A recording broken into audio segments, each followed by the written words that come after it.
With the clock ticking on the deadline for additional tariffs on Chinese goods, US President Donald Trump has said he is waiting for a call from Beijing to resolve the escalating trade war. After speaking with South Korea's acting president Duck-soo on Tuesday, Trump mentioned that South Korean officials will travel to the US for trade talks. He also suggested that many other countries are eager to start trade negotiations with Washington. In a post on social media, Trump stated that China wants to make a deal badly, but noted that they are uncertain on how to begin talks. However, hours later, a senior Trump-eyed cast doubt on Beijing's willingness to negotiate, suggesting that a breakthrough was unlikely in the near future. US Trade Representative Jamieson Greer pointed out that while other countries have expressed interest in moving forward, China has yet to signal a willingness to find a reciprocal path. Trump has threatened to impose additional 50% tariffs on Chinese goods if Beijing does not remove the retaliatory levies it placed on US goods. These new US tariffs could reach as high as 104% on some Chinese goods. Beijing has rejected what it calls economic bullying and warned that if the US persists, China will continue to respond firmly. Despite these tensions, the US and China remain major trade partners. In 2024, the US imported $438.9 billion in Chinese goods, making China the second largest exporter to the US. US exports to China totaled $143.5 billion last year. White House Press Secretary Karoline Leavitt used the ongoing trade dispute to underscore Trump's strength as president, claiming that the US has more leverage in trade negotiations. She warned that countries like China,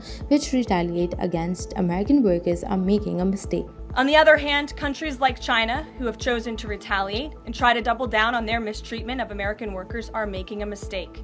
President Trump has a spine of steel, and he will not break, and America will not break under his leadership. He is guided by a firm belief that America must be able to produce essential goods for our own people and export them to the rest of the world. A strong America cannot be solely dependent on foreign countries for our food, medicines, and critical minerals. And America must always maintain a robust defense supply chain. Reprioritizing and strengthening our manufacturing industry are essential national and economic security issues of the utmost importance to President Trump.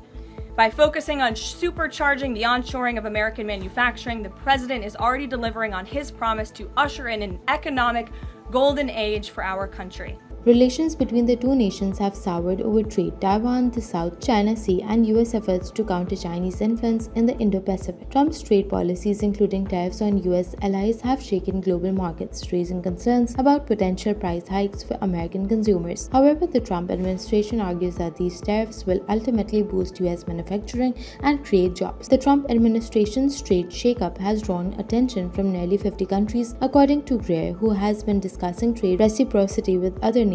Greer added that while these policies won't yield immediate results, they are aimed at shifting the US economy towards manufacturing and creating jobs for the middle class.